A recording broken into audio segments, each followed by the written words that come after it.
आज का हमारा टॉपिक है क्या, हाइपोलिपिडेमिक ड्रग। लेकिन पहले कल की तरह अभी तो अगर हम अकॉर्डिंग टू फार्मा पढ़ेंगे तो फिर अभी हमें ड्रग ड्रग पढ़ना है। लेकिन कल भी हमने जैसे हमने ड्रग पढ़ी तो हमने पूरा बेसिक कंप्लीट पहले करा था।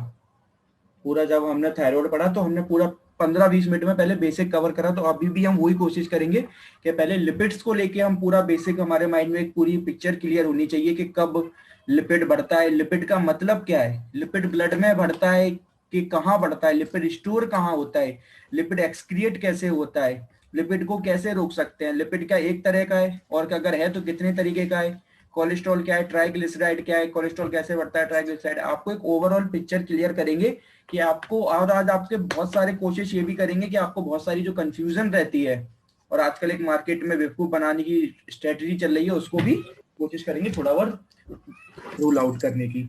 तो पहले तो हम ये समझते हैं ना कि हमारे माइंड में हमको पता है लिपिड, लिपिड क्या होता है।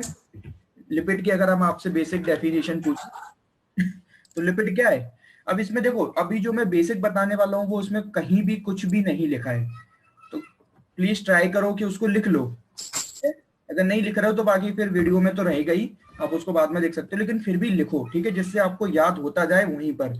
लिपिड क्या होता है, लिपिड की डेफिनेशन क्या है, लिपिड कंटेन्स हाइड्रोकार्बन, क्या, lipid contains hydrocarbon and make up the building blocks, किसकी, of the structure and function of living sales.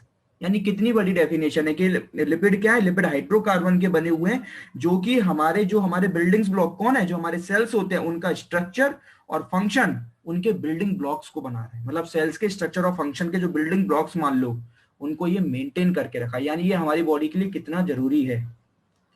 फिर भी ये इतना ज्यादा क्यों हो जाता है, इसके हमें कुछ रीजन समझने हैं कि वैसे तो ये एक नॉर्मल अमाउंट में हमारी बॉडी में हर चीज की जरूरत है, लेकिन ये नॉर्मल से इतनी जल्दी क्यों इंक्रीज हो जाता है, क्या सब इसके रीजन है अभी हम देखेंगे। अब लिपिड्स में ना मेनली 4 चीजें आती हैं हमारे माइंड में। लिपिड को लेके हमेशा 2 ही चीजें आती हैं, क्या, एक कोलेस्ट्रॉल, कोलेस्ट्रॉल, एक ट्राइग्लिसराइड। ऐसा नहीं होता। लिपिड में क्या चीजें प्रॉपर्स आती हैं। लिपिड अगर आपसे कोई पूछे लिपिड क्या है, हम बात लिपिड के अंदर सिर्फ एक पार्ट की करेंगे, लेकिन लिपिड 4 पार्ट में बना हुआ है। कौन कौन से, पहला होता है फैट्स एंड ऑयल, ये तो इसी की हम बात करने वाले हैं और इसी की बॉडी में हम बात जनरली करते हैं क्योंकि यही डिस्टर्ब होता है। दूसरा क्या होता है, दूसरा होता है वैक्स, वैक्सेस, ये भी जो होता है ये इनमें भी लिपिड्स होता है। तीसरा क्या होता है, तीसरा होता है फॉस्फोलिपिड्स, तीसरा होता है फॉस्फोलिपिड्स। और चौथा होता है क्या, स्टेरॉइड्स, स्टेरॉइड्स। ये चारों की चारों किसके बने हैं, लिपिड्स के बने हैं। हम सिर्फ आज बात करेंगे फैट एंड ऑयल्स की। हम ड्रग्स में क्योंकि यही बढ़ते हैं, इसी को बढ़ने को बोला जाता है हाइपर लिपोप्रोटीनेमियास। अब बहुत अच्छा यहाँ प्यारा क्वेश्चन बनता है कि जो पहली लाइन यहाँ पर लिखी गई है क्या, कि hyperlipoproteinemias are condition in which the concentration of cholesterol और ट्राइग्लिसराइड कैरिंग, मतलब क्या कि हाइपर लिपोटोमियास क्यों बोल रहा है, ऐसा क्यों नहीं बोल रहा है कि हाइपर लिपिडीमिया, मतलब प्रॉपर लिपिड क्यों नहीं बढ़ रहा है। लिपोप्रोटीनियमियास वर्ड क्यों यूज करते हैं, कभी सोचा है। वो इसलिए करते हैं कि लिपिड में ओवरऑल लिपिड आता है। जब लिपोप्रोटीन प्रोटीनियस वर्ड कर देता है, यानी लिपिड विद प्रोटीन, प्रोटीनियमियास, वो वर्ड जब आता है जब प्रॉपर कोलेस्ट्रॉल और ट्राइग्लिसराइड हमारे ब्लड में बढ़ जाता है, तब उसको बोलते हैं हाइपर लिपोप्रोटीनियमियास, नॉट हाइपरलिपिडी। अगर हम जनरल, अगर हम हाइपरलिपिडीमियास भी बोलते तो उसका मतलब भी हाइपर प्रोटीनियमियास ही होता है। वहां पर लिपोप्रोटीनियमियास सबसे इंपॉर्टेंट वर्ड है कि माइंड में कंफ्यूजन क्लियर होनी चाहिए कि प्योर लिपिड नहीं बढ़ता। लिपिड के अंदर जो कोलेस्ट्रॉल और ट्राइग्लिसराइड वाला पार्ट है सिर्फ वो बढ़ता है, उसको बोलते हैं हाइपर लिपोप्रोटीनियमियास। तो क्या कह रहे हैं, क्यों हम ड्रग लेंगे हाइपोलिपिडिया में, ड्रग क्यों लेना है। अगर हम हाइपोलिपिडेमिक ड्रग का मतलब क्या है कि हमारे बॉडी में हमको लिपिड्स की क्वांटिटी कम करनी है। जब मैं लिपिड का मतलब बोलूं तो माइंड में पिक्चर क्लियर हो, सिर्फ कोलेस्ट्रॉल ट्राइग्लिसराइड की बात हो रही है। वो 3 जो पार्ट हमने पढ़े थे उनको हमने हटा दिया है। तो क्यों लेना है, जब बॉडी में हाइपरलिपिडियम हो और condition in which the concentration of cholesterol and triglyceride carrying lipoproteins in the plasma is elevated. Plasma का मतलब क्या है, इन द ब्लड। हम कोई भी टेस्ट करते हैं, इसका हम जो, अगर आपको पता है कोई भी टेस्ट करते हैं तो क्या, इसकी अगर आपसे बोलते हैं कि लिपिड प्रोफाइल टेस्ट करा के आओ, लिपिड प्रोफाइल टेस्ट करा के आओ, या फिर कोलेस्ट्रॉल कराओ, ट्राइग्लिसराइड की टेस्ट कराओ, तो वो किससे करते हैं, अपन ब्लड निकाल के करते हैं। ब्लड निकाल के क्यों करते हैं, क्योंकि ये जो कोलेस्ट्रॉल ट्राइग्लिसराइड ये छोटे छोटे पार्टिकल्स में टूट कर ये सबसे पहले जैसे हम बॉडी, हमने इसको खाने में खाया, खाने में गया, खाने के बाद ये लीवर में जाता है, लीवर के बाद ये इसकी प्रोसेस अभी बिल्कुल अभी सिंपल में करता हूँ, फिर थोड़ा भी लाज करके समझाऊंगा। लीवर में जाता है, जैसे हमने पहले खाना खाया, खाना खा के लीवर में गया, लीवर में क्या होगा, अब लीवर इसको तोड़ेगा और तोड़ने के बाद ये जाएगा ब्लड में। ये कहां जाएगा, ब्लड में। तो ब्लड में ये छोटे छोटे टुकड़ों में ब्लड में घूम रहा होता है। तो इसीलिए अब हमारे माइंड में एक बहुत अच्छा पॉइंट ये आ गया तुरंत कि अगर हमें इस लिपिड को कम करना है तो हमें कहीं ना कहीं वर्क इस लेवल पे करना पड़ेगा, क्योंकि अगर एक बार वो टूट गया और ब्लड में बढ़ गया तो फिर उसको हटाना इतना पॉसिबल नहीं है, वो नेक्स्ट टू इम्पॉसिबल वाली चीज हो जाएगी। अगर हमें उसे ड्रग के लेवल पे कम करना है तो हमें कहीं ना कहीं यहां वर्क करना पड़ेगा कि हमने उसको खाया और लीवर के अंदर वो बना। हम तो फूड्स खाते हैं, बनता कहाँ है, लीवर के अंदर वो कोलेस्ट्रॉल बनता है, ट्राइग्लिसराइड बनता है, तो उसको और फिर उसके लीवर के अंदर उसको एंजाइम्स तोड़ते हैं छोटे छोटे पार्टिकल्स में और वो जाता है कहाँ, ब्लड के अंदर। और एक बार ब्लड में पहुंच गया तो फिर क्या हो गया, उसको करना नेक्स्ट इम्पॉसिबल हो गया। ऐसा नहीं है कि इम्पॉसिबल है, बिल्कुल ही नहीं है, लेकिन थोड़ा बहुत ज्यादा मुश्किल हो गया। ठीक है, फिर इसके बाद क्या होता है, अगर वो ब्लड में पहुंच गया तो फिर क्या होगा, इसके बाद ब्लड में हर काम वही है, हम कोई भी ड्रग खाओ कुछ भी करो सब क्या होता है, ब्लड में पहुंचते हैं, प्लाज्मा में पहुंचते हैं, उसके बाद फिर वो ट्रेवल करते हैं और जिन टिश्यूज को उसकी जरूरत होती है वो उसको लेने लग जाते हैं, वो उसको एब्जॉर्ब करने लग जाते हैं। अब आप नॉर्मल अमाउंट में तो हमें कोलेस्ट्रॉल खाना बहुत जरूरी है, ट्राइग्लिसराइड खाना बहुत जरूरी है, अगर हम इससे भी कम खाएंगे तो हमारे जो बिल्डिंग ब्लॉक्स है लिविंग सेल्स वो सारे मर जाएंगे, क्योंकि उनका स्ट्रक्चर और फंक्शन तो लिपिड ही बना रहा है, अभी हम डेफिनेशन पढ़ के आए हैं। तो नॉर्मल अमाउंट में खा रहे हैं तो चल रहा है, क्यों, क्योंकि उतना तो हर टिश्यू को जरूरत है, मगर उससे ज्यादा खाएंगे तो फिर अगर वो ब्लड में घूमेगा तो टिश्यूज को उनको एक्स्ट्रा एब्जॉर्ब करना पड़ेगा, और जहां टिश्यूज एक्स्ट्रा एब्जॉर्ब करेंगे तो फिर वो उनमें स्टोर होके रहेगा और उसी स्टोर को आप बोलते हो आपके अंदर कोलेस्ट्रॉल ट्राइग्लिसराइड बढ़ गया। वो स्टोरेज की वजह से प्रॉब्लम हो जाती है कि जो एक्स्ट्रा स्टोरेज होने लग गया है। तो कहीं ना कहीं हमने दो पॉइंट देख लिए कि जो हमें मेनली कोशिश हमारी रहेगी कि पहले तो हम उसे यहां रोके, अगर यहां नहीं रोक पा रहे कि हम लीवर के लेवल पे नहीं रोक पा रहे तो फिर यहां रोको कि उस कोलेस्ट्रॉल या ट्राइग्लिसराइड को टिश्यूज में एब्जॉर्ब ही मत होने दो।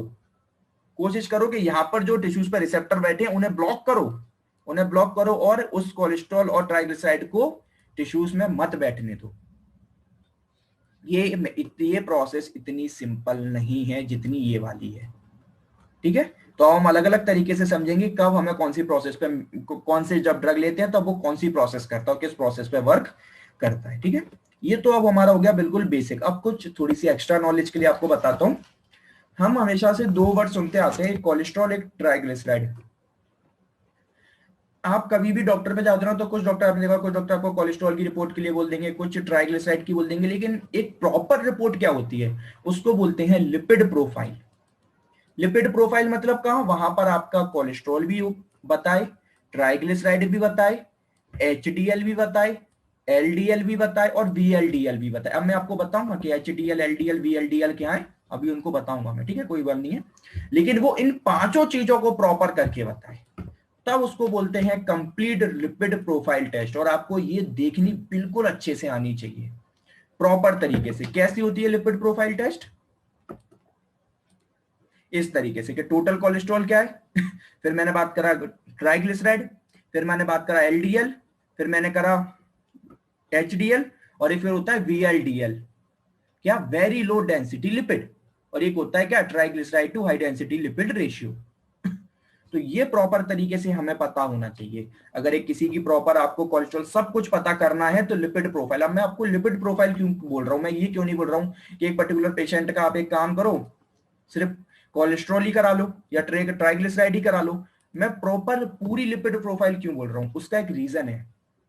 उसका क्या रीजन है कि जो कोलेस्ट्रॉल होता है ना, अब आपने बहुत सारे ऐसे लोग देखे होंगे, बहुत सारे जिनकी बॉडी में कोलेस्ट्रॉल बढ़ा ही नहीं होता, कोलेस्ट्रॉल बढ़ा ही नहीं होता, सिर्फ ट्राइग्लिसराइड बढ़ा होता है।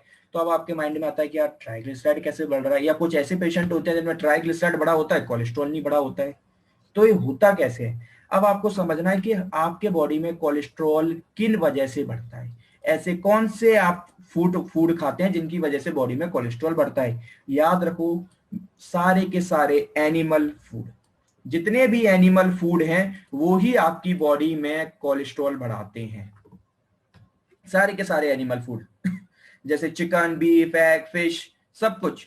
अब आप बहुत प्यारा पूछोगे कि सर अब हम तो कुछ ऐसे लोग हैं जो बिल्कुल नॉनवेज नहीं खाते, तो फिर कैसे कोलेस्ट्रॉल बढ़ रहा है? तो फिर मुझे एक बात बताओ, मिल्क क्या है? मिल्क क्या है? एक एनिमल प्रोडक्ट है। मिल्क एक एनिमल प्रोडक्ट है, यानी मिल्क और मिल्क से बनने वाली जो भी चीज आप खाओगे वो सब की सब क्या एनिमल प्रोडक्ट है। चाहे पनीर खा लो, कुछ भी खा लो, वो तो मैंने तो बस मिल्क बोल दिया, मिल्क से आप कुछ भी बना लो, वो आपका मन है। ठीक है, तो इससे भी कोलेस्ट्रॉल बढ़ता है। यानी अब यहां से पॉइंट क्लियर होता है, जो नॉनवेज खाता है आप उनका कोलेस्ट्रॉल ज्यादा देखेंगे एज कंपेयर टू ट्राइग्लिसराइड। तो फिर ट्राइग्लिसराइड कैसे बढ़ता है? ट्राइग्लिसराइड आपका बढ़ता है प्लांट प्रोडक्ट से। जितने भी प्लांट प्रोडक्ट एंड ऑयल्स, जितने भी आप ये ऑयल खाते हो ना, बोलते ऑयल कम लो, ऑयल कम लो, ऑयल कम लो, तो कोलेस्ट्रॉल बढ़ जाएगा। तो पहली बात, पहले खुद को समझाओ फिर दूसरों को समझाओ कि ऑयल खाने से कभी कोलेस्ट्रॉल नहीं बढ़ता, कभी नहीं बढ़ता। ऑयल खाने से ट्राइग्लिसराइड बढ़ता है। और आपको आजकल मार्केट में कितना बेवकूफ बनाते हैं, ऑलिव ऑयल खाइए, महंगे महंगे ऑयल आपको दिखाते हैं, उन सबके पीछे क्या लिख देते हैं? Cholesterol free oil. अब वो क्या लिख देते हैं, अब आपको यही नहीं पता कि जब वो कोलेस्ट्रॉल फ्री है तो वो पहले ही ऑलरेडी कोलेस्ट्रॉल फ्री है, उन पर लिखने की जरूरत है ही नहीं। सिर्फ वो मार्केटिंग आपको इसके लिए बेवकूफ बना रहे हैं। ठीक है, तो अब आपको याद रखना है कि कोलेस्ट्रॉल एनिमल प्रोडक्ट से, और जो ट्राइग्लिसराइड है वो सारे प्लांट प्रोडक्ट। प्लांट प्रोडक्ट क्या? जितने भी आप सारी वेजिटेबल्स खा रहे हो और जितने भी ऑयल खा रहे हो उन सबसे आपका बढ़ता है ट्राइग्लिसराइड। ठीक है, और दूसरी चीज एक मैं आपको बहुत बड़ा पॉइंट बताता हूं कि कोलेस्ट्रॉल बढ़ने का रीजन सबसे बड़ा बॉडी में होता है जेनेटिक। सबसे बड़ा जेनेटिक रीजन होता है, क्योंकि आप खुद देखोगे पेशेंट बहुत पतला है, नॉर्मल है, एकदम बहुत पतला भी नहीं है, मैं कह रहा हूँ मीजोमॉर्फिक है, नॉर्मल है, कोई ऐसा नहीं है कि एक्टोमॉर्फिक है। मीजोमॉर्फिक मतलब जैसे हम बिल्कुल अपनी तरह कि एक मीजोमॉर्फिक पेशेंट है, लेकिन फिर भी उसके अंदर हाई कोलेस्ट्रॉल है, तो उसका सबसे बड़ा रीजन होता है जेनेटिक। एक कोलेस्ट्रॉल बढ़ने का सबसे बड़ा रीजन अगर कोई है तो वो जेनेटिक है। फिर दूसरे नंबर पर आता है फूड, जो आप खाते हो एनिमल प्रोडक्ट, वो दूसरे नंबर पे आता है। प्राइमरी नंबर पर आता है जेनेटिक, कोलेस्ट्रॉल बढ़ने का रीजन, ये आप याद रखना। ठीक है, और दूसरी चीज मैं आपको बता रहा था, मैंने क्या आपको बता दिया था कि जैसे आपने कोलेस्ट्रॉल, ट्राइग्लिसराइड या कुछ भी खाया वो लीवर में जाता है। ठीक है, तो इसलिए लीवर में क्या बोलते हैं, लीवर इज मैन्युफैक्चर्ड क्या, कोलेस्ट्रॉल और ट्राइग्लिसराइड, वो आपका क्या लीवर ही बनाता है। ये सारी बातें मैं आपको बता चुका हूं। अब एक मैं आपको बहुत प्यारा 2 मिनट और लूंगा, एक बहुत प्यारी सी चीज बताता हूँ। सडन हार्ट अटैक का नाम सुना है कभी? सडन हार्ट अटैक हम सुनते हैं यार कि किसी पेशेंट को बहुत कोई प्रॉब्लम नहीं थी, कोई डिसीज नहीं थी, पेशेंट को सिर्फ नॉर्मल, मतलब मोस्टली डायबिटीज मेलाइटस मान लो या साइलेंट हार्ट अटैक जो आप बोलते हो, मायोकार्डियल इस्चीमिया, पेशेंट को कोई तकलीफ नहीं थी, अभी आपसे बात कर रहा था और आपने सुना कि 5 मिनट बाद पेशेंट मर गया, बिल्कुल हंसते हंसते मर गया। कैसे मर गया? हम क्या बोलते थे, हार्ट अटैक आया, साइलेंट हार्ट अटैक आया। साइलेंट हार्ट अटैक का मतलब क्या है? अब इसका हमें सबसे बड़ा मतलब होता है साइलेंट अटैक का, क्योंकि मैं वो क्यों बता रहा हूँ, क्योंकि वो कोलेस्ट्रॉल से ही रिलेटेड है। ये हमारी जो ब्लड वेसल्स होती हैं, इनमें प्रॉब्लम क्या हो जाती है कि इनमें क्या कर रहा है, ब्लड फ्लो कर रहा है, लेकिन जो कोलेस्ट्रॉल बह रहा है, आपको पता है कोलेस्ट्रॉल क्या करता है, जैसे वो मैंने आपको बताया कि प्लाज्मा में ट्रेवल करता है, और प्लाज्मा में ट्रेवल करके वो जब ज्यादा अमाउंट में हो जाता है तो वो क्या, इन वॉल्स पे चिपक जाता है, इन वॉल्स पे जाके चिपक जाता है। इसको बोलते हैं एथेरोस्क्लेरोसिस। ये लिखा एथेरोस्क्लेरोसिस, इसका एथेरो का मतलब होता है आर्टरी, और स्क्लेरोसिस का मतलब होता है प्लेग, फॉर्मेशन ऑफ प्लेग, किसका, फैट्स का, इसको बोलते हैं एथेरोस्क्लेरोसिस। ठीक है, प्लाग। तो अब होना क्या है कि ब्लड ट्रेवल कर रहा था, प्लाज्मा ट्रेवल कर रहा था, वो कोलेस्ट्रॉल या ट्राइग्लिसराइड यहाँ चिपक गया।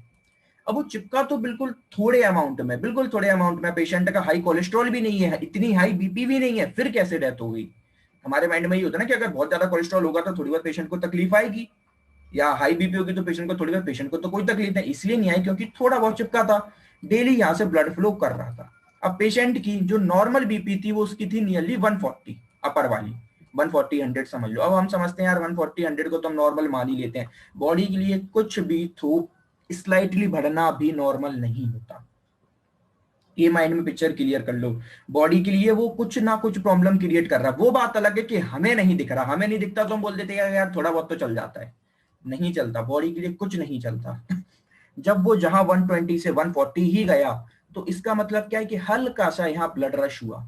अब वो ब्लड रश डेली की डेली इस प्लेग पर क्या धक्का लगाएगा, धक्का लगाने का मतलब क्या है, जो इसकी वॉल है वो डेली की डेली कुछ ना कुछ लेवल पर कमजोर हो रही है, और जिस दिन वो वॉल रप्चर कर गई तुरंत एकदम ब्लॉकेज कर देगी, आर्टरी रुक गई और आपको मायोकार्डियल इस्चीमिया हो गया।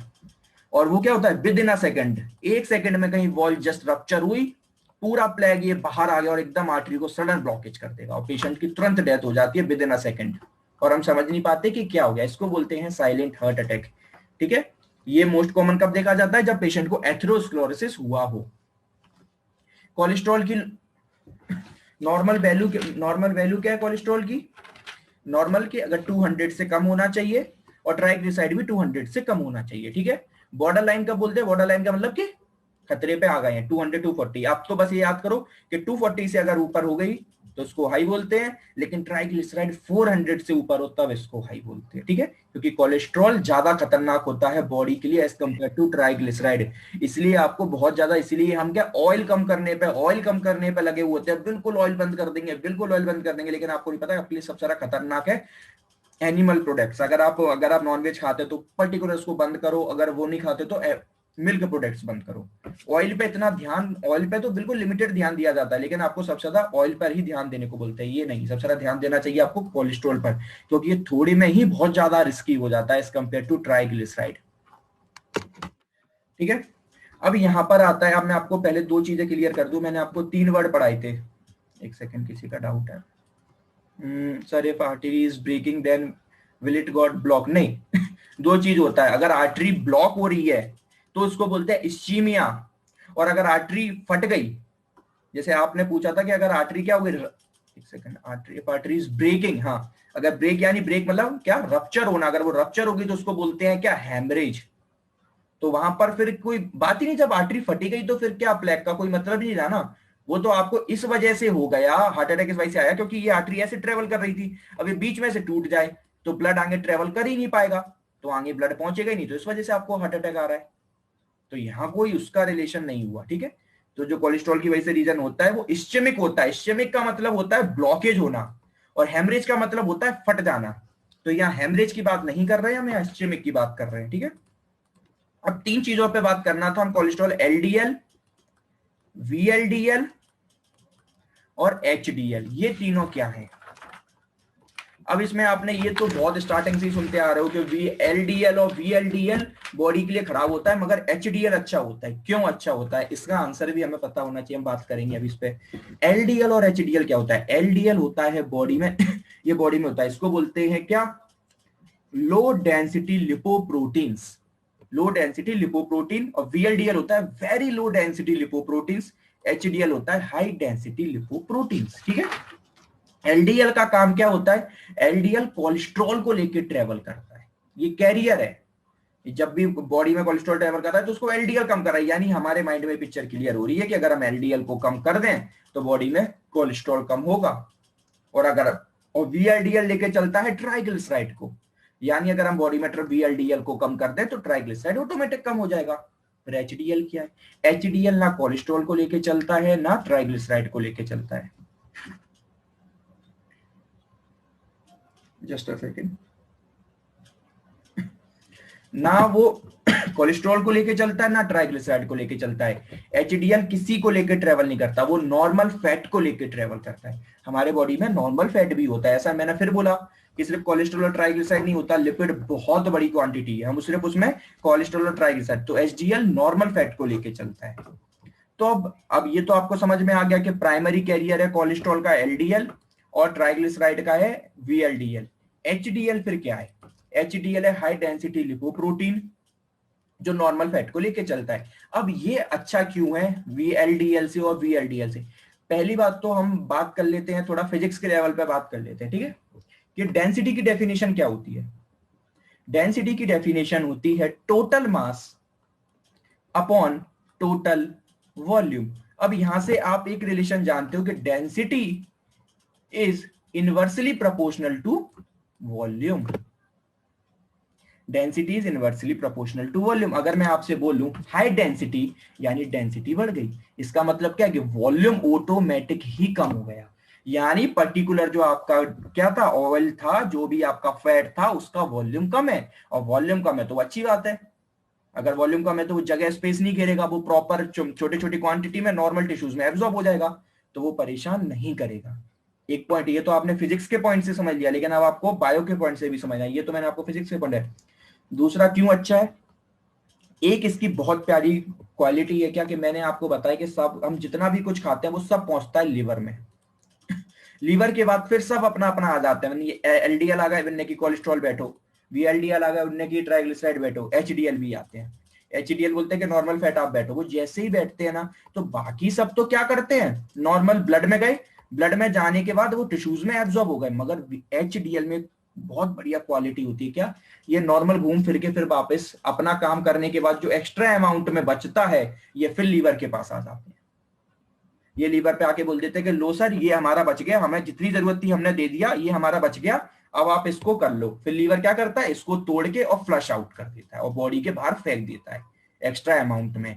इसीलिए बोलते हैं कि हाई डेंसिटी लिपिड हमें खाना चाहिए। आपसे आपको बोलते हैं ना बार बार कि हाई डेंसिटी लिपिड लो, हाई डेंसिटी लिपिड लो। और हाई डेंसिटी लिपिड कहाँ मिलता है, कौन से ऑयल में, ऑलिव ऑयल में। इसलिए आपको दुनिया भर सिखा रही है कि ऑलिव ऑयल खाना स्टार्ट करिए। ऑलिव ऑयल सिर्फ उसका एक बहुत छोटा सा अमाउंट है, इसलिए आपको पूरी दुनिया ने ऑलिव ऑयल पे बहुत सारे, यानी बहुत सारे ऐसे प्लांट प्रोडक्ट्स हैं जिनमें एचडीएल होता है, वो आप सर्च करके खुद देखो। तो ऑलिव ऑयल में भी होता है, इसलिए आपको बार बार आपको एड वगैरह बताते हैं कि ऑलिव ऑयल खाइए। क्यों, क्योंकि उसमें एचडीएल होता है। इसलिए एचडीएल जितना बॉडी में इस ऑयल का काम है उतना काम हो जाएगा, बाकी अगर एक्स्ट्रा अमाउंट में ये ऑयल आपकी बॉडी में गया तो वो फ्लश आउट हो जाएगा। इसलिए इसको ऑयल खाने का कोई प्रॉब्लम नहीं। ठीक है, तो हमारी एलडीएल, वीएलडीएल और एचडीएल की डेफिनेशन आप क्लियर हो जानी चाहिए।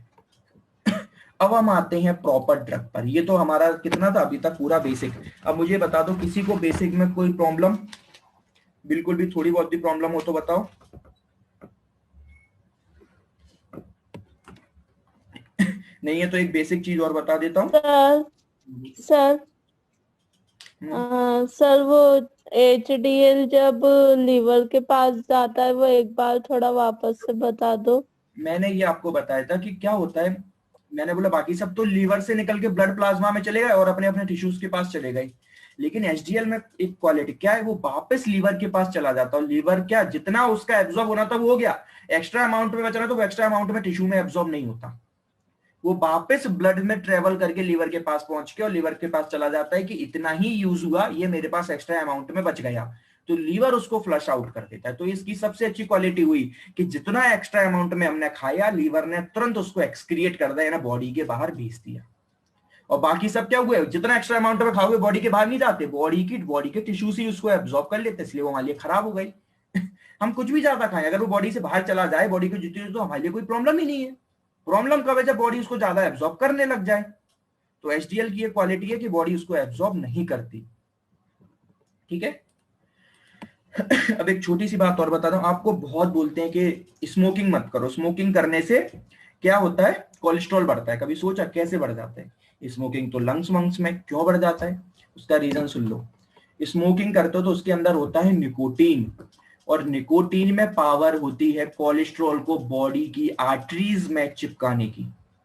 कोलेस्ट्रॉल को जहां ये निकोटीन कोलेस्ट्रॉल के साथ रिएक्ट करेगा, वहीं इसको क्या, एक ऐसा फेविकॉल टाइप ऐसा एकदम चिपका चिपका बना देगा कि भाई साहब जहां वो ट्रेवल करेगा वहां वो चिपकना हो जाएगा स्टार्ट। अगर वो आर्टरी में ट्रेवल कर रहा होगा तो वहां चिपक जाएगा, जहां भी होगा वहां वो चिपकना हो जाएगा स्टार्ट। इसलिए बोलते हैं कि स्मोकिंग आपके बॉडी में कोलेस्ट्रॉल के लेवल को बढ़ाता है और आपके क्या, हार्ट अटैक के लिए रिस्पॉन्सिबल होता है। पहली चीज। दूसरी चीज, कोलेस्ट्रॉल इतना ज्यादा ट्राइग्लिसराइड से खराब क्यों है, मैंने आपको ये वैल्यू तो बता दी, अच्छी बात है, लेकिन मैंने आगे क्यों नहीं बताया कि खराब क्यों है। इसलिए खराब है क्योंकि कोलेस्ट्रॉल 4 गुना ज्यादा थ्रोम्बोसिस बताता है अगर वो ऑक्सीजन के साथ रिएक्ट कर जाए।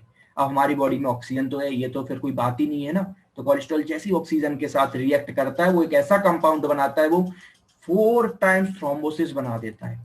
थ्रोम्बोसिस का मतलब समझते हो, चिपकना, प्लेग, आर्थ्रोस्क्लेरोसिस, आर्टरीज में चिपकने लग जाता है अगर वो जैसी ऑक्सीजन के साथ रिएक्ट करता है, और वो तो 4 टाइम्स ट्राइग्लिसराइड से खतरनाक हो जाता है कोलेस्ट्रॉल, इसीलिए। ठीक है, तो ये बड़ा पॉइंट आप याद रखेंगे। अगर आपसे कोई पूछे कि कोलेस्ट्रॉल इतना खतरनाक क्यों है ट्राइग्लिसराइड के कंपेयर, क्योंकि वो ऑक्सीजन के साथ रिएक्ट करके 4 टाइम्स क्या बना देता है, थ्रोम्बस बना देता है। अब हमारा बेसिक कंप्लीट क्लियर हो गया, आपको बिल्कुल क्लियर होना चाहिए। मैं आपको जैसे ही ड्रग बताऊं, मैं आपको बोलूं, आप फटाफट फटाफट बताते जाना कि इस वजह से हो रहा था। अब पहले हम क्या पढ़ते हैं, देखो किसी भी ड्रग की पढ़ेंगे तो सबसे पहले हम पढ़ेंगे उसकी क्लासिफिकेशन। अब यहां से ना ड्रग्स खतरनाक स्टार्ट होने वाले हैं और आप सबको भयंकर तरीके से ये तो सिर्फ 5 क्लासिफिकेशन है। जब ब्रॉड स्पेक्ट्रम में जाओगे ना, कैंसर में जाओगे, 8 10 क्लासिफिकेशन याद करने हैं। तो मेन आपको इसमें क्या टोटल 5 क्लासिफिकेशन में डिवाइड करा। अब क्लासिफिकेशन किस बेस पे डिवाइड करें हम उन्हें आगे पढ़ेंगे, ठीक है। अभी सिर्फ मैं आपको क्या सिंपल है बता देता हूँ कि 5 क्लासिफिकेशन क्या है। इन 5 क्लासिफिकेशन को डीप में पढ़ेंगे।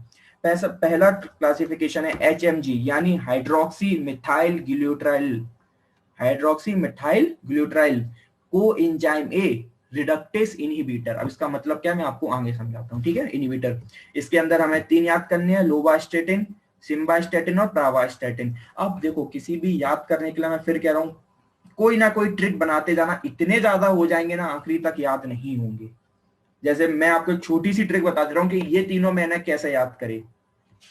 मैंने याद करा था कि सिम्बा लव प्रावा, सिम्बा लव प्रावा। तो ये वो क्या क्या हुआ, सिम्बा लव प्रावा हो गया हमारे कौन से, HMG coenzyme reductase inhibitor, सिम्बा लव पावा। तो इसी तरीके से आप अपने अपने निमोनिक बनाइए और उनको तुरंत याद करिए और उनको बनाते टाइम उनको लिखते जाइए। अभी से नोट्स बनाओ सिर्फ और सिर्फ किसके, क्लासिफिकेशन के। पूरे बनाने की नहीं बोल रहा हूं, हर ड्रग को डालो, उनका क्लासिफिकेशन लिखो। क्लासिफिकेशन लिखने का तो नीचे उनके एग्जाम्पल लिखो, जब उनके एग्जाम्पल क्या है इसके, ये तीनों, और तीनों जब एग्जाम्पल लिखो उसके अपने अकॉर्डिंग कोई निमोनिक बनाओ जो आपको याद हो सके और उसके अकॉर्डिंग उसको डेली की डेली याद करते रहो। किसी का डाउट है, जस्ट अ सेकंड। हाँ सर, इफ कोलेस्ट्रॉल इंक्रीजेस और if thrombosis happen will it is increase.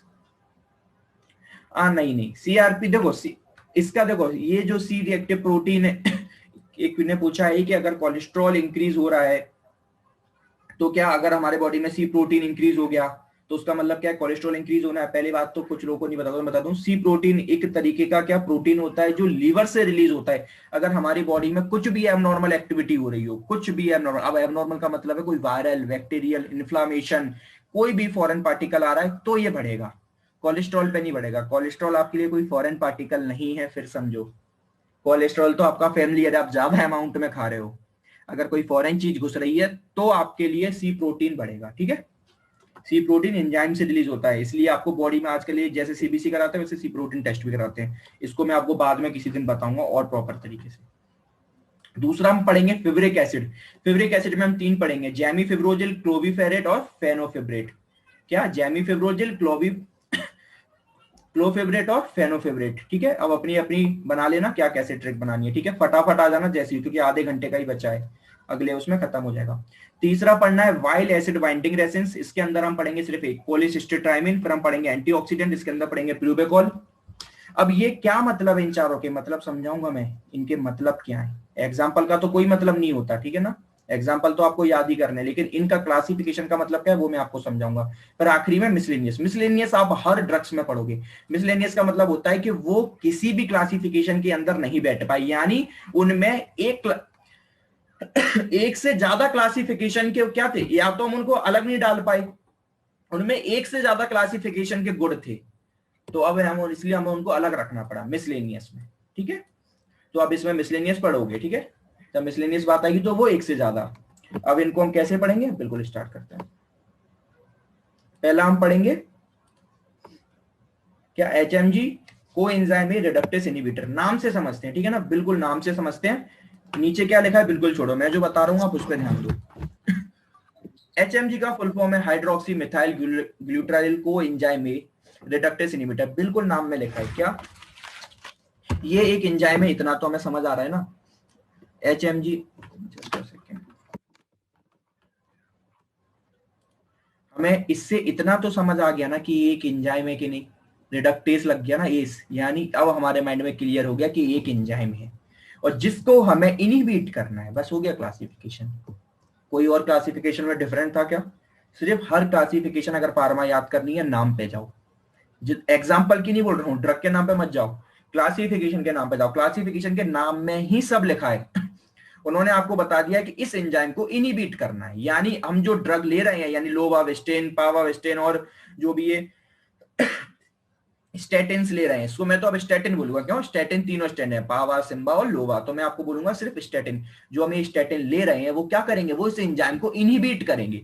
अब तो हमें पर्टिकुलर ये समझना है कि ये एंजाइम है क्या, इसका काम क्या है, इसको इनहिबिट करके होगा क्या। इनहिबिट करना अच्छी बात है, हमारे दिमाग में क्लियर हो गया, इसको इनहिबिट करना है।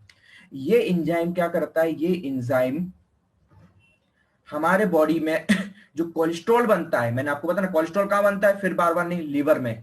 लीवर में जो कोलेस्ट्रॉल बनता है उसको रेगुलेट करता है, यानी क्या, हमारे बॉडी में जो नॉर्मल बायोसिंथेसिस होती है किसकी, कोलेस्ट्रॉल की, उसको ये कंट्रोल करता है ये एंजाइम। अगर हम इस एंजाइम को इनहिबिट कर दें, बंद ही कर दें, तो क्या कोलेस्ट्रॉल बनेगा, नहीं बनेगा। कोई कंफ्यूजन थी, कुछ भी नहीं। ये क्या, ये एंजाइम क्या कर रहा है, biosynthesis of cholesterol in liver, ठीक है।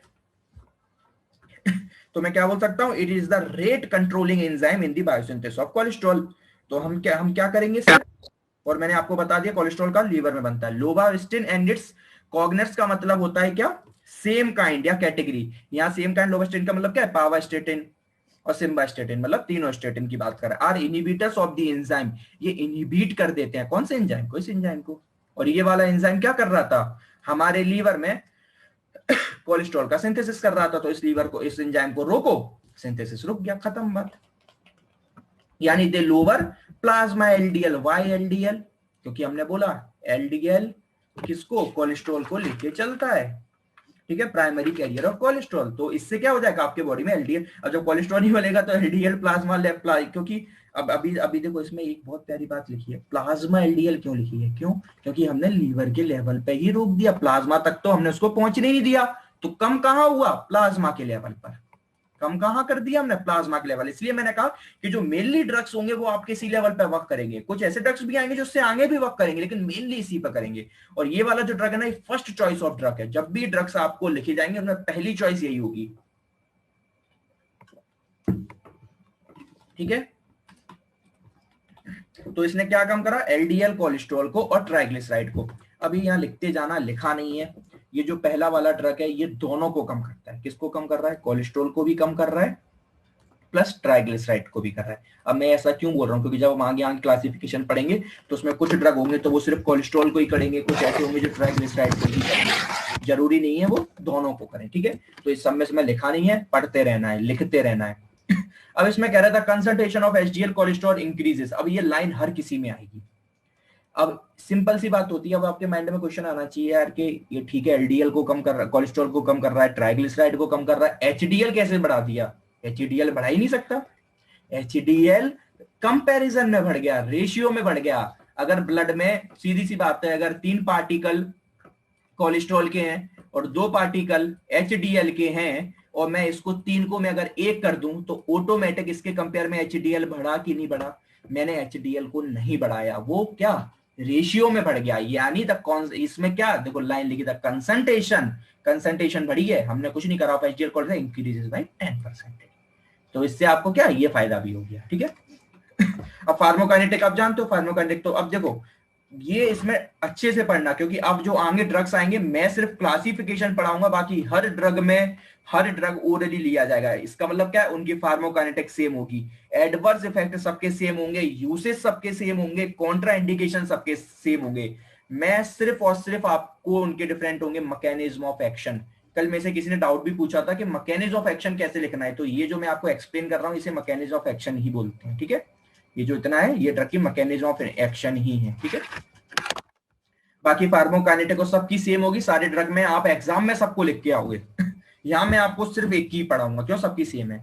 फार्माकोकाइनेटिक का मतलब क्या होता है कि ये ड्रग मैं बता रहा हूं आपको ओरली लिया जा रहा है, तो सीधी सी हमारे माइंड में बात क्लियर हो गई कि जो उसका फर्स्ट पार्ट मेटाबॉलिज्म है वो क्या माउथ में नहीं है, गट में जाके है, गट में जा रहा है। और सबसे इसकी सबसे अच्छी बात मालूम क्या है, ये इसका फर्स्ट पास मेटाबॉलिज्म तो और लीवर में होता है, तो ये गट में भी जाके थोड़ा बहुत वेस्ट नहीं होता, प्रॉपर लीवर में जाके ही काम करता है।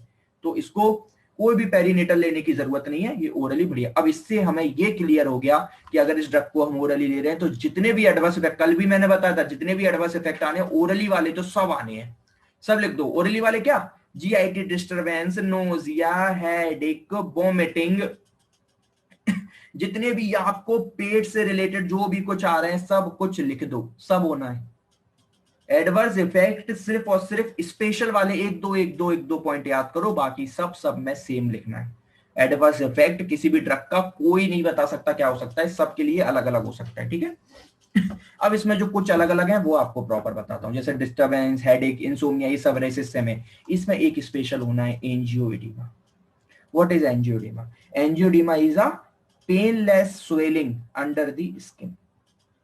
पेनलेस स्वेलिंग क्या मतलब? पेन नहीं हो रहा मगर फिर भी आपकी स्किन में स्वेलिंग आ गई, स्किन आपको उठी उठी दिखेगी, क्योंकि ठीक है। तो क्या हो इसमें एंड, ठीक है। तो क्या बोल रहा है, इसको लिख लेना, painless swelling under the skin. अब इसमें क्या लिखा है नीचे कि treatment with statins, treatment with statin यानी वही तीन, कैन कॉज हेपेटोटॉक्सिटी। अब सीधी सी बात है कि अब हेपेटोटॉक्सिटी होनी है, ड्रग जा कहां रहा है, लीवर में।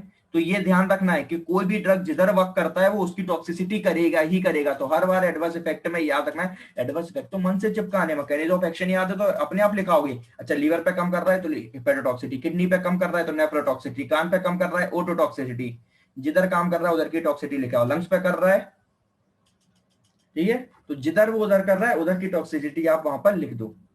कैन कॉज हेपेटोटॉक्सिटी, थो नॉट वेरी, कोई इतनी कॉमन नहीं है लेकिन फिर भी है। एक सेकंड, किसी का डाउट है? हाँ sir, angio related to blood vessels, हाँ, क्योंकि मैंने बोला ना जस्ट बिनीथ द स्किन, जो एंजियोडीमा है ना वो स्किन के नीचे स्वेलिंग। अब स्किन के नीचे स्वेलिंग आती क्यों है? क्योंकि आर्टरीज, जो हमारी आर्टरीज है ना उनमें एडीमा हो जाता है, उसकी वजह से आपको पेन फील नहीं होता और स्किन में स्वेलिंग नजर आती है। जो एडीमा हो रहा है वो आर्टरीज में हो रहा है, इसकी वजह से आपको क्या स्किन पे स्वेलिंग दिखती है लेकिन पेन नहीं होता। क्यों नहीं होता? अगर स्किन में स्वेलिंग होती तो पेन होता। क्यों नहीं हो रहा? क्योंकि स्वेलिंग आर्टरी में बस थिक स्किन पे रही है, दिखेगी तो स्किन पे, आर्टरी में तो दिखेगी नहीं। एक सेकंड, ये मैंने आपको सारे बता दिए। हेपेटोटॉक्सिटी, ऑल स्टेन्स कैन कॉज, ये देखना। What is myopathy? मायोपैथी का मतलब होता है, लिख लेना, muscle fibres not function properly, muscle proper work नहीं कर रही है। विद माइल्गिया, माइल्गिया का मतलब होता है क्या? पेन इन दी मसल्स, ये लिख लेना, इसमें फिर बार बार भूल जाओगे। मायोपैथी का मतलब है muscle fibres not function properly, with myalgia मतलब pain in the muscles and weakness का मसल्स में, ठीक है। और ट्रिमर्स वगैरह भी ये सब लिख देना। अब इसमें 2 पॉइंट स्पेशल आए थे तो बिल्कुल याद रखनी है, ठीक है। एक ये स्पेशल आया, एक एंजियोडीमा स्पेशल आया, ठीक है। तो ये 2 पॉइंट इसके अलग से लिख के आने, बाकी सब एडवर्स इफेक्ट सेम है। कॉन्ट्रा इंडिकेशन पांचों ड्रग के लिए सेम होगी, एडवर्स इफेक्ट भी पांचों के लिए सेम होंगे, फार्माकोकाइनेटिक पांचों के लिए सेम होगी, यूसेस पांचों के लिए सेम होंगे। बार बार नहीं बताऊंगा। कॉन्ट्रा इंडिकेशन का प्रेगनेंसी, यूसेस का वो ही सारी चीजें मुझे बार बार बताने की जरूरत नहीं है, जो चीज हमें, जिनसे जो डिसीज हो रही है उन्हीं में देंगे। यूज्ड इन क्या? मायोकार्डियल इस्चीमिया, मैंने अभी आपको बताया। तो हम कहां पर थे, हम क्या बोल रहे थे? मायोपैथिक कॉन्ट्राइंडिकेशन बता रहे, यूजेस बता रहे थे। पेशेंट विद क्या? मायोकार्डियल इस्चीमिया, आपको स्टार्टिंग में ही बता चुका हूं क्यों हार्ट अटैक में। एंजाइना का मतलब होता है, लिख लो, chest pain caused by reduced blood flow to heart. Angina का सिर्फ चेस्ट पेन लोग बोल देते हैं, कभी चेस्ट पेन नहीं। प्रॉपर डेफिनेशन पता होनी चाहिए कि चेस्ट पेन भी क्यों। चेस्ट पेन तो 10 रीजन की वजह से होती है। मैं कह दूं मेरे को 90% चेस्ट पेन एसिडिटी की वजह से होता है, एंजाइना बोल दूं मैं? नहीं होता। तो प्रॉपर डेफिनेशन पता होनी चाहिए क्या? कि chest pain caused by reduced blood flow to heart, तब एंजाइना आप बोलोगे। सिर्फ चेस्ट पेन एंजाइना नहीं होता, ठीक है। स्ट्रोक अभी बता चुका हूं। स्ट्रोक में भी कौन सा, देखो स्ट्रोक आप ये 3rd ईयर में पढ़ोगे। स्ट्रोक का मतलब होता है ब्रेन में ब्लड वैसा ब्लड का रुक जाना, मतलब ब्लड की कमी हो जाना। 2 वजह से हो सकती है, 1 मिनट में बता देता हूं। पहला होता है इस्चीमिया, दूसरा होता है हेमरेज। बता चुका हूं। इस्चीमिया का मतलब क्या? कि ब्लड वेसल्स में अगर कोई थ्रोम्बस या कुछ भी अड़ गया तो पर्टिकुलर ब्रेन के एक पार्ट को क्या, ब्लड की सप्लाई नहीं मिल पा रही, तो इस्चीमिया। और हेमरेज का मतलब होता है कि ब्लड वेसल ही फट गई, रप्चर हो गई। तो अब भी उसमें क्या होगा? तब भी उसमें क्या होना है? स्ट्रोक ही होना है। तो इसमें जो होगा वो हेमरेज वाला नहीं होगा, वो हेमरेज वाला नहीं होगा, वो स्ट्रोक होगा आपको कौन सा? इस्चीमिया वाला है। एंजाइना का किसी ने पूछा, एंजाइना का मतलब है chest pain caused by reduced blood flow to heart. Chest pain हम जनरली बोल देते हैं मगर सिर्फ चेस्ट पेन नहीं, हार्ट में ब्लड फ्लो रुक कब कम हो जाना, ठीक है। चेस्ट पेन तो वैसे 90% एसिडिटी की वजह से ही हो जाता है। तो स्ट्रोक में भी कौन सा? इस्चीमिया वाला, जो इस्चेमिक स्ट्रोक होता है वो आपको कोलेस्ट्रॉल की वजह से होता है, हेमरेज वाला नहीं, ठीक है। स्ट्रोक है, और ये क्या लिखा है, एक दो स्ट्रोक तीन टाइप के होते हैं, इस्चेमिक स्ट्रोक, हेमरेजिक स्ट्रोक, और एक होता है ट्रांजिएंट इस्चेमिक स्ट्रोक। ये आप थर्ड ईयर में पढ़ोगे न्यूरोलॉजी में। Ischaemic stroke, transient ischaemic stroke क्या होता है, इसी का सब टाइप होता है, इसी का इस्चेमिक वाले का। इसमें क्या होता है कि बस पेशेंट में क्या, कि जो जैसे आपने कुछ देखा, कुछ लोगों को स्ट्रोक पड़ा लेकिन वो एकदम कुछ सिम्टम्स आए और ठीक भी हो गए तो उसमें क्या हुआ कि कुछ अड़ा तो टेम्परेरी था, यानी कुछ वहां पर अड़ा तो, लेकिन जैसे ही उसने थोड़ा ब्लड फ्लो करा, लेकिन एकदम सडन हमने कुछ भी ऐसा ब्लड फ्लो लगा और वो वहां से निकल गया, निकल के वो ट्रेवल करके चला गया, उसने सिर्फ थोड़े लेवल के लिए, यानी ट्रांजिएंट, कुछ टाइम पीरियड के लिए, ठीक है। तो उसको बोलते हैं क्या, ट्रांजिएंट इस्चेमिक स्ट्रोक। तो स्ट्रोक के अंदर भी आपसे कोई पूछे तो कौन सा, इस्चेमिक वाला, ठीक है। और ट्रांजिएंट में इसी का पार्ट होता है, टू लोअर कोलेस्ट्रॉल लेवल। दूसरा क्या यूज होगा, जो एचएमजी को enzyme reductase inhibitor, first line drug, मैंने फिर आपको बोल दिया फर्स्ट लाइन ड्रग है ये फॉर हाइपरलिपिडेमिया। वो ही मैंने बोला कि हाइपरलिपिडिया मतलब क्या, कोलेस्ट्रॉल ट्राइग्लिसराइड को कम करने के लिए, इसलिए दोनों को कम करता है, याद रखना। आपसे कोई पूछ सकता है कि एचएमजी के आपको क्या, आपको लिख के ही आना है एग्जाम में तब प्रॉपर, और जब भी इनकी मेडिसिन ड्रग देखनी है तो ध्यान रखना है क्या, ये दोनों को कम करता है, फर्स्ट लाइन ऑफ ड्रग है। बोथ फॉर फैमिलियल का मतलब कि सिर्फ नॉर्मल लेवल पे बढ़ रहा है, या secondary hyperlipidaemia as in diabetes mellitus. अब यहां पर एक मिनट लूंगा आपका। डायबिटीज मेलाइटस हमेशा एक ट्रायड में चलती है, आपको पता है डायबिटीज, ऐसी कोई प्रॉब्लम नहीं है जो डायबिटीज मेलाइटस क्रिएट नहीं कर सकती। मैं किसी दिन आपका एक डायबिटीज मेलाइटस पे भी प्रॉपर लेक्चर लूंगा, बहुत प्यारे तरीके से समझाने की कोशिश करूंगा, अभी सिर्फ एक मिनट में कुछ बता रहा हूँ। डायबिटीज मेलाइटस ट्रायड पे वर्क करती है। ट्रायड क्या होता है कि वो बॉडी में तीन चीजों को सबसे पहले खराब करेगी, हाई बीपी, हाई बीपी पहली चीज, दूसरी चीज क्या आपका खराब करेगी, हार्ट अटैक, हार्ट अटैक करेगी, और तीसरी चीज बॉडी में आपके ग्लूकोज के लेवल को बढ़ा देगी। यानी ये तीनों चीजें एक साइकिल में चलेगी, अगर ग्लूकोज बढ़ेगा तो बीपी बढ़ेगी, बीपी बढ़ेगी तो हार्ट की प्रॉब्लम होगी, हार्ट की प्रॉब्लम होगी तो फिर ग्लूकोज, ये तीनों ट्रायड में चलते हैं। एक पेशेंट को ये तीनों ट्रायड होने हैं। Sir what break how be, आवाज बहुत ब्रेक हो रही है, क्या और भी हो रही है, अगर मैं फिर से कोशिश करता हूँ, अगर फिर से हो तो आप बता देना, ठीक है। नेटवर्क इशू तो नहीं आ रहे हैं, नेट तो सही चल रहा है, मैं फिर से करता हूँ, ठीक है, जो भी अगर हुआ तो। क्या बोल रहा हूँ, तो मैंने तीन चीजें, तो कोलेस्ट्रॉल बढ़ना, क्योंकि देखो कोलेस्ट्रॉल क्यों बढ़ जाता है, बहुत बड़ा पॉइंट आता है कि यार डायबिटीज मेलाइटस में कोलेस्ट्रॉल क्या बढ़ जाता है, रीजंस प्रॉपर नहीं है, फिर भी हम कोशिश करते हैं बताने की। पहला चीज ग्लूकोज बढ़ जाता है, ग्लूकोज बढ़ने की वजह से ब्लड फ्लो क्या, एकदम ब्लड थिक हो जाता है, और बॉडी उसको एकदम ब्लड थिक हो जाता है, तो फिर आपको पता है पेशेंट कैसे होते हैं, बहुत लेथार्जिक हो जाते हैं, और उनके अंदर की जितनी भी सारी प्रोसेस हैं डाइजेस्ट करने वाली, वो सब क्या एबनॉर्मल हो जाती हैं, तो प्रॉपर कोलेस्ट्रॉल डाइजेस्ट ही नहीं हो पाता, इस वजह से वो बढ़ जाता है, ठीक है। तो ये सारी चीजें इस वजह से, डायरेक्ट रिलेशन कुछ नहीं है, इनडायरेक्टली, इसलिए इसमें लिखा था सेकेंडरी हाइपरलिपिडेमिया। डायबिटीज मेलाइटस में कोलेस्ट्रॉल का बढ़ना है लेकिन वो सेकेंडरी है, कभी ऐसा नहीं है कि डायबिटीज मेलाइटस का वो सिम्टम है, नहीं, सेकेंडरी रीजन की वजह से वो बढ़ता है। अब हम फटाफट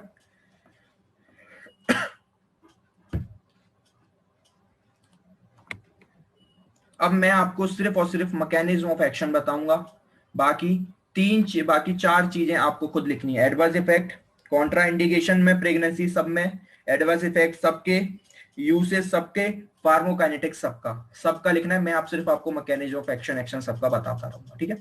फिर नाम पे चलते हैं, फेवरिक एसिड। फेवरिक एसिड क्या करता है, फेवरिक एसिड के अंदर हमने तीन पढ़े थे, जैम फिब्रोजिल, क्लोफेब्रेट और फेनोफेब्रेट। ये देखो वो भी एंजाइम पे काम कर रहे थे, वो कौन से एंजाइम पे काम कर रहे थे, वो काम कर रहे थे एचएमजी को एंजाइम रिडक्टेस, उसको इनहिबिट कर रहे थे। क्यों कर रहे थे, क्योंकि वो सिंथेसिस कर रहा था कोलेस्ट्रॉल का। ये क्या करते हैं, ये लिपोप्रोटीन लाइपेज को बढ़ा देते हैं। एक लिपोप्रोटीन लाइपेज एंजाइम है, ये भी एंजाइम पे वर्क कर रहे हैं, वो एंजाइम को कम कर रहा था, ये बढ़ा रहे हैं। ऐसा क्यों, क्योंकि लिपोप्रोटीन लाइपेज क्या करता है, वीएलडीएल को तोड़ता है, डिग्रेड करता है। यानी अगर हम इस एंजाइम को अगर हम कम कर देंगे तो ट्राइग्लिसराइड तो और बढ़ जाएगा। तो हमें क्या करना है, इस एंजाइम को हमें क्या करना है, और बढ़ाओ, यानी इस एंजाइम को हम बाहर से देते हैं। फार्सम एंजाइम को दे देंगे तो ये जितना ज्यादा एंजाइम आपकी बॉडी में जाएगा ये उतना ही VLDL को क्या करेगा, तोड़ेगा। ठीक है तो यहां से एक पिक्चर क्लियर हुई। वहां हम अभी जस्ट लिख के आए थे कि वो कोलेस्ट्रॉल ट्राइग्लिसराइड को करेगा, ये सिर्फ करता है VLDL, यानी सिर्फ और सिर्फ ट्राइग्लिसराइड। अब ये अलग अलग मेडिसिन होती है, अगर पेशेंट में दोनों बढ़े हैं तो फिर अब वाली, तो अगर पेशेंट में सिर्फ ट्राइग्लिसराइड बढ़ी है तो कोलेस्ट्रॉल को क्यों कम करोगे, तो वहां आपको फिर टैबलेट देनी पड़ती है, कौन सी, जैम फिब्रोजेल, क्लोविफिब्रेट, फेविपिराविर। अब जब भी आप टैबलेट्स देखो तो माइंड में जैसी ड्रग आए तुरंत याद होना चाहिए, अच्छा पेशेंट का सिर्फ ट्राइग्लिसराइड बढ़ा है, रिपोर्ट देखने की जरूरत ही नहीं है ना। तो ये क्या कम करता है, सिर्फ VLDL को कम करता है। कैसे कम करता है, लिपोप्रोटीन लाइपेज एंजाइम की क्वांटिटी को बढ़ा के, सीधी सी बात। और देखो दे ऑल्सो, ये वही लाइन, ये मैंने कहा ये लाइन सब में लिख दो, HDL कोलेस्ट्रॉल लेवल उसी वजह से बढ़ता है। ठीक है, gemfibrozil is the drug of choice in which, अब सीधी सी बात, जैसे मैंने वो अभी आपको बोला कि वो वाले ड्रग के किस चॉइस के लिए थे, जब कोलेस्ट्रॉल ट्राइग्लिसराइड दोनों को कम करना हो, तो ये किस चॉइस के लिए होगा, ट्राइग्लिसराइड को कम करने के लिए। देखो सिर्फ मैकेनिज्म ऑफ एक्शन समझना होता है, बाकी सबके अंदर लिखना वही है, क्योंकि ड्रग तो सब किस पे वर्क कर रहा है, लिपिड पे। तो क्या चीजें बार बार बदल थोड़ी ना जाएंगी, चीजें तो वही रहेंगी। आपको तो सिर्फ ये समझना है कि उसकी मैकेनिज्म ऑफ एक्शन हर बार अलग होती है, वो एकदम याद होनी चाहिए। ठीक है, और याद करने की जरूरत भी नहीं है, उसी के अंदर लिखी है। तो इसमें लिपोप्रोटीन एंजाइम को बढ़ा दिया जिसने VLDL को कम कर दिया। ठीक है, और ये फर्स्ट चॉइस किस लिए, ट्राइग्लिसराइड के, तो याद रखना ये ट्राइग्लिसराइड में दी जाती है। एडवर्स इफेक्ट सबके वही, सब में लिख देना GITs पे। पहले तो क्या लिख के आओगे, फार्माकोकाइनेटिक, ओरली दी जाती है सब कुछ तो सारा लिख देना। फिर एडवर्स इफेक्ट में सारे वही बता चुका हूं। ठीक है, कॉन्ट्राइंडिकेशन, प्रेगनेंसी और यूसेस, सारे वही यूसेस। अब हम आते हैं थर्ड वन पर। इसमें बस 2 एडवर्स इफेक्ट थोड़े अलग से हैं, उनको हमें लिख के आना है, that is muscle cramps and blood vision. ठीक है, इतना डीप में याद आए तो ठीक है, नहीं आए तो कोई बात नहीं, बाकी उतनी तो आप सबको, वो सारे एडवर्स इफेक्ट तो आपको लिख के आने ही है। मसल क्रैम्प वाली बात ही नहीं, आप अब उस वाले में भी आप पढ़ के आए हो, मसल्स के लिए पढ़ के आए थे, मायोपैथी विद माइल्जिया एंड वीकनेस, तो वही चीज आ गई, सिर्फ एक ब्लड विजन अलग से आ रहा है, तो याद रहे तो ठीक है, नहीं तो कोई बात नहीं, बाकी सेम ही है। अब हम आते हैं थर्ड वन पर, what is wild acid binding resin. अच्छा, यहाँ पर आपको एक चीज तो पिक्चर क्लियर होती जा रही है ना, कि अभी हम जो वर्क कर रहे हैं वो हम लीवर के लेवल पे वर्क कर रहे हैं ना, क्योंकि एक को हमने बढ़ा दिया तो हमने बनने नहीं दिया, एक को तोड़ दिया। अब ये जो वाला आ रहा है वाइल्ड एसिड बाइंडिंग रेसाइन, ये लीवर के लेवल पे वर्क नहीं करेगा, तो कहां करेगा, मैंने आपको बताया था कि 2 पॉइंट पे ही काम करना है, या तो लीवर पर रोक दो, अगर नहीं रोक पा रहे हो तो फिर भैया साहब आप टिश्यू पे रोको, यही तो करोगे। टिश्यू पे रोकने का मतलब क्या है कि उसका एब्जॉर्प्शन रोको, सीधी सी बात है, एब्जॉर्प्शन रोक दो उसका, तो टिश्यू के लेवल पर रोक दिया। तो हम वाइल्ड एसिड बाइंडिंग रेसिन, यानी नाम से समझ आ रहा है कि वाइल्ड एसिड है जिससे ये ड्रग चिपक जाएगा, बाइंडिंग मींस चिपकना, उससे ये चिपक जाएगा। अब क्यों चिपकेगा आगे देख लेते हैं। ठीक है, नाम से ही पकड़ो, वाइल्ड एसिड बाइंडिंग रेसिन, यानी वाइल्ड एसिड बाइंडिंग रेसाइन, ये क्या करेगा, ये आपके जो वाइल्ड एसिड्स होते हैं, आपको पता है वाइल्ड एसिड होते हैं इंटेस्टाइन में, उनसे जाके ये चिपक जाता है। कौन सा ड्रग, अभी बता चुका हूं, इसके अंदर आपको मैंने बताया था, वाइल्ड एसिड के अंदर कौन सा नाम पढ़ाया था, कोलेस्ट्रामाइन, कोलेस्ट्रामाइन आपको पढ़ाया था, उसमें क्लासिफिकेशन में लिखा था कोलेस्ट्रामाइन ड्रग दिया जाता है, वो क्या करता है, वो जाकर वाइल्ड एसिड से चिपक जाता है इंटेस्टाइन के अंदर। और इंटेस्टाइन, अब वाइल्ड एसिड का काम क्या है, वाइल्ड एसिड एब्जॉर्प्शन को बढ़ाता है। वाइल्ड एसिड जैसे जैसे देखो सिंपल समझो, वाइल्ड एसिड है वो आपकी इंटेस्टाइन में बैठा हुआ है, ठीक है। अब जैसे ही क्या है आपका हाँ याद रखना ये कोलेस्ट्रॉल के लिए होता है, ठीक है, लिख लेना, मैं आपको बार बार बता रहा हूँ, जैसे वो ट्राइग्लिसराइड है वो दोनों के लिए, ये सिर्फ कोलेस्ट्रॉल के लिए होता है। किसके लिए, कोलेस्ट्रॉल के लिए, ये लिखा है प्लाज्मा कोलेस्ट्रॉल अभी आपको। तो ये क्या करता है, जैसे ही कोलेस्ट्रॉल आया उससे चिपक के उसको इंटेस्टाइन में एब्जॉर्ब करा देता है। हमें यही तो रोकना है, एब्जॉर्प्शन। तो हम किसको रोक सकते हैं कि वाइल्ड एसिड को भैया रोक लो, वो जब होगा ही नहीं तो कोलेस्ट्रॉल से चिपकेगा, कौन कोलेस्ट्रॉल से चिपकेगा नहीं तो कोलेस्ट्रॉल फिर एब्जॉर्ब होगा ही नहीं। तो हम क्या करते हैं, वाइल्ड एसिड से इसको चिपका देते हैं और उसको बॉडी से एक्सक्रिएट आउट करा देते हैं, बोले बाहर निकलो। यानी वो ड्रग इससे रिएक्ट करके वाइल्ड एसिड को बॉडी से एक्सक्रिएट आउट कराता है और एक्सक्रिएट हो गया तो फिर होगा नहीं, ठीक है। तो वाइल्ड acids are required for intestinal absorption of cholesterol, ठीक है।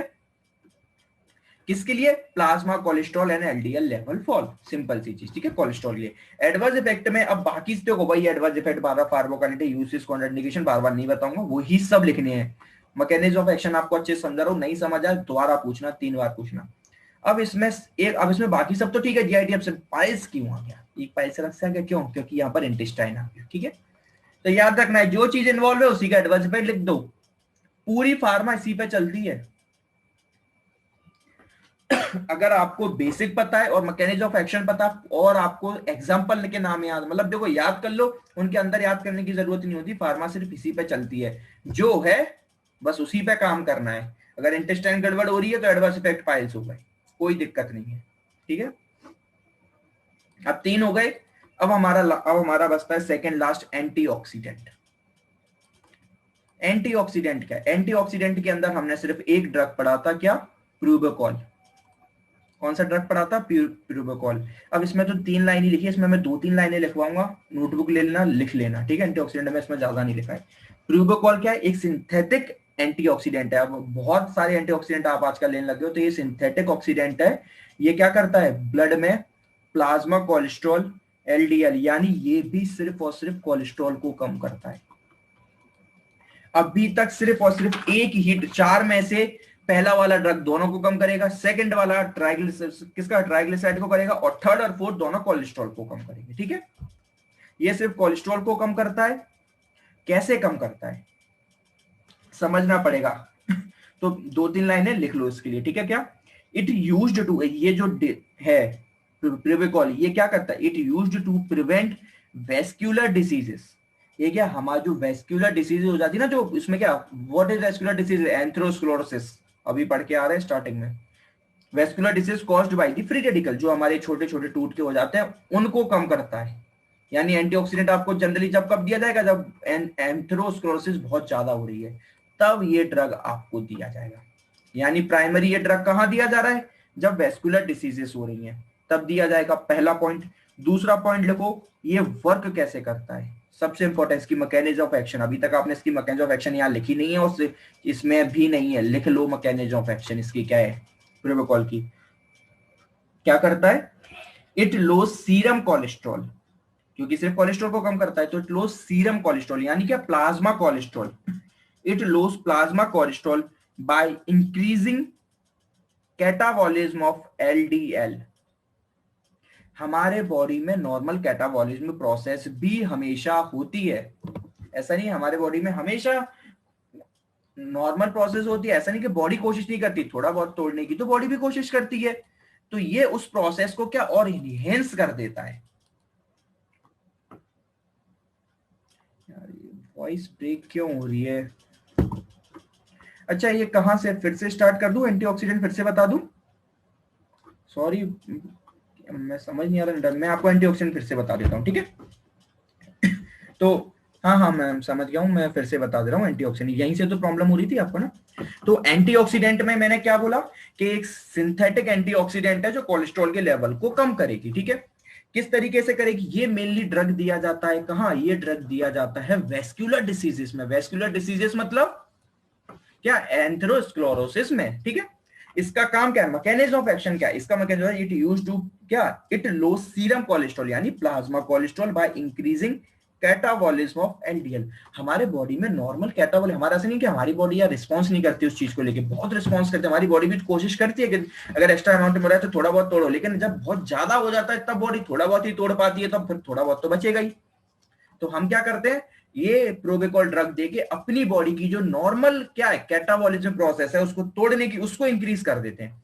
यानी यहां से हमें एक पिक्चर क्लियर हो रही है कि जब थोड़ा बहुत ही ड्रग बढ़ रहा है तो फिर आप प्रोबेकॉल दे दो, ठीक है। तो बॉडी की नॉर्मल मेटाबॉलिज्म रेट को बढ़ा देता है, ठीक है।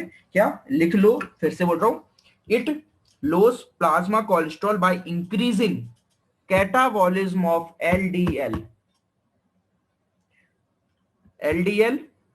in the final metabolic pathway for cholesterol eliminate from the body। यानी बॉडी में जो फाइनल प्रोसेस चलती है ना कोलेस्ट्रॉल को बाहर निकालने के लिए, उसमें जो एलडीएल की प्रोसेस उसको तोड़ने की, उसको इंक्रीज कर देती है, बस और कुछ नहीं करती, उस प्रोसेस को इंक्रीज कर दी, बात खत्म।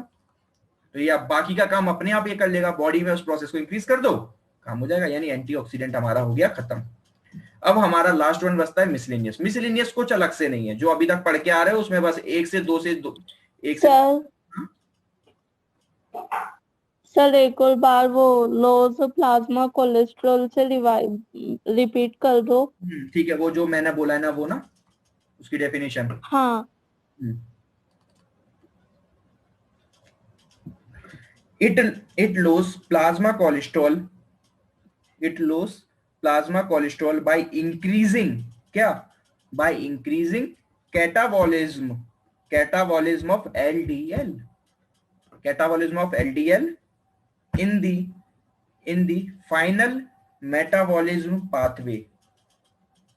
ये इंक्रीज तो कर देता है कैटाबोलिज्म ऑफ एलडीएल को, कहां पर, लेकिन इन दी जो फाइनल मेटाबॉलिज्म होता है, final metabolism pathway for cholesterol, final metabolic pathway for cholesterol eliminate from body. जो बॉडी के लिए फाइनल प्रोसेस चलती है ना, उसमें ये एलडीएल के लेवल को, एलडीएल की डिग्रेडेशन के लेवल को और ये बढ़ा देता है। नॉर्मल तो बॉडी कर ही रही है, बस ये उसको एक्स्ट्रा और बढ़ा देता है। ठीक है, अब लास्ट वन हमारा 3 पढ़ने हैं इसके अंदर मिसलेनियस के अंदर, निकोटेनिक एसिड, नियोमाइसिन और ezetimibe. What is nicotinic acid? Nicotinic acid, ये इसमें थोड़ा ही लिखा है, ये ए बी नहीं है, ए है बी ग्रुप विटामिन। ये क्या है निकोटेनिक एसिड? क्या है, पहले इसकी एक लाइन में डेफिनेशन आपको बता देता हूं प्रॉपर तरीके से। What is nicotinic acid? Nicotinic acid क्या, it is a organic compound, लिख लो, इट इज अ ऑर्गेनिक, इसमें डेफिनेशन नहीं लिखी, it is a organic compound, ये ऑर्गेनिक कंपाउंड है और किसका बना है, फॉर्म ऑफ विटामिन B3। तो यहां पर ए लिखा है, ए लिखा है, यानी ए का मतलब क्या है, ये बी ग्रुप का विटामिन है, मगर बी ग्रुप में भी कौन सा, विटामिन B3 को निकोटोनिक एसिड बोलते हैं। ठीक है, आपने पढ़े भी होंगे, अभी ये पढ़ोगे भी बायोकेमिस्ट्री में। निकोटोनिक एसिड हम दे देते हैं, यानी विटामिन B3 देते हैं। ये क्या कर देता है, लिपोलाइसिस को कम कर देता है। अब लिपोलाइसिस का मतलब तो आप समझते हो क्या, लिपिड्स को तोड़ना। अब बहुत लोगों के माइंड में आएगा, भैया ये लिपिड्स को तोड़ रहा है तो अच्छी बात है। अरे लिपिड्स को तोड़ रहा है, अगर ये लिपिड को लीवर में तोड़ देगा तो ब्लड में तो छोटे छोटे मॉलिक्यूल में चले गए ना, प्लाज्मा में तो चला गया ना छोटे छोटे मॉलिक्यूल में, फिर तो कैसे रोक पाओगे उसको।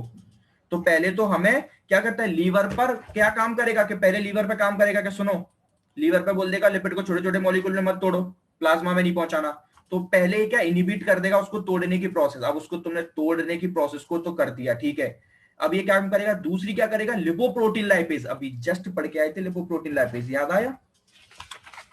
लिपोप्रोटीन लाइपेज किसमें पढ़ा था, फिब्रिक एसिड्स में आ गया। तो मिसलेनियस का काम क्या है कि वो 2 काम एक साथ कर रहा है, यानी लिपोलाइसिस तो कर ही रहा है। तुम आप लोग जस्ट अ सेकंड रुकना ना, मैं थोड़ा अपना वाईफाई चेंज कर लेता हूँ। ये बहुत प्रॉब्लम आ रही है, जस्ट अ सेकंड।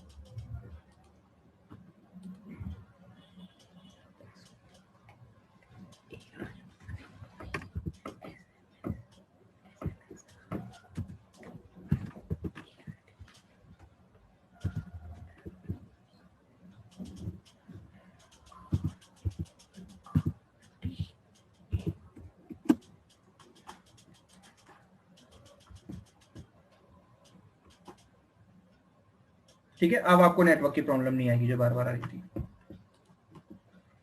तो क्या पढ़ रहा है, आप फिर से तो बताना, निकोटेनिक एसिड का मैंने आपको बता दिया। तो क्या कर रहा है, लिपोलाइसिस तो कर रहा है, यानी जो लिपोलाइसिस की प्रोसेस उसको डिले कर दिया, और साथ साथ जो इंक्रीज लिपोप्रोटीन लिपेज यानी फिब्रिक एसिड वाले, जो फिब्रिक एसिड हम पढ़ के आए थे कौन से, क्लोफिब्रेट और फिनोफिब्रेट और जिमफिब्रेजिल, उसका भी काम कर रहा है, यानी उसको बढ़ा दिया। और वो क्या कर रहा था, वो एंजाइम हमको पता है कि वो एंजाइम बढ़ाने पर क्या कर रहा था, वो VLDL को क्या कर रहा था, डिग्रेड कर रहा था। तो ये लीवर पर उसको टूटने नहीं देता, और जो बड़े बड़े बच्चे हैं उनको डिग्रेड कर देता है, वहीं पर उनको खत्म कर देता है। ठीक है, तो इसलिए किस पे वक्त देखो लिखिए, रिजल्टिंग इन लोअरिंग ट्राइग्लिसराइड, यानी ये वाला बिल्कुल फिब्रिक एसिड पर वर्क करता है, यानी ये ट्राइग्लिसराइड को ही खत्म करेगा सिर्फ। यानी अब ये क्वेश्चन आ सकता है कि फिर हमने इसको उसमें क्यों नहीं रखा, क्योंकि फिब्रिक एसिड वाले लिपोलाइसिस नहीं करा रहे थे, ये वाला ड्रग एक एक्स्ट्रा काम करा देता है, तो इसीलिए इसको मिसलेनियस में रखना पड़ा। ठीक है, आप कोई कंफ्यूजन नहीं होनी चाहिए कि इसको मिसलेनियस में क्यों रखा है।